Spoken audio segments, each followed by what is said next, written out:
సంఘటనలు మనిషి ప్రణాళికలన్నింటినీ తునాతునకలు చేసేస్తాయి. దాంతో మనిషి ఆ దురదృష్టానికి తన జీవితంలో కీలక స్థానమిస్తాడు. మానవ భవిష్యత్తు అతడి ప్రణాళికల ఆధారంగానే ఆవిర్భవిస్తుందా?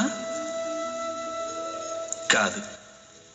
ఉదాహరణగా, ఎత్తైన ఒక పర్వతాన్ని ప్రప్రథమంగా అధిరోహించేవాడు దాన్ని అధిరోహించే ముందు కొన్ని ప్రణాళికలు వేసుకోవచ్చు. అయితే ఆ ప్రణాళికలే అతన్ని ఆ పర్వత శిఖరానికి చేరుకునేటట్టు చేస్తాయా?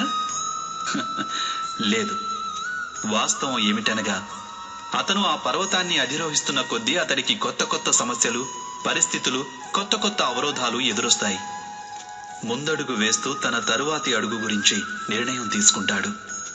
అడుగడుగునా తన ప్రణాళికలు మార్చుకోవలసి వస్తుంది. పాత ప్రణాళికలు అతన్ని లోయలో పడవేయవచ్చు.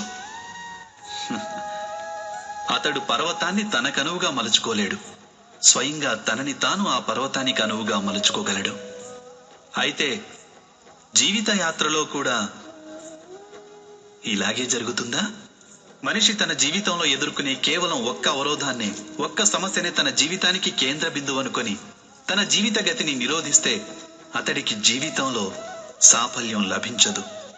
అలాగే అతడికి సుఖశాంతులు కూడా లభించవు. అనగా జీవితాన్ని తనకనువుగా మార్చుకునే బదులు స్వయంగా తనని తాను జీవితానికి అనువుగా మార్చుకోవడమే సాఫల్యానికి, సౌఖ్యానికి సమగ్రమైన మార్గం కాదంటారా? మీరే ఆలోచించండి. యువరాజు విచిత్ర వీర్యుల వారి రాజ్యాభిషేకం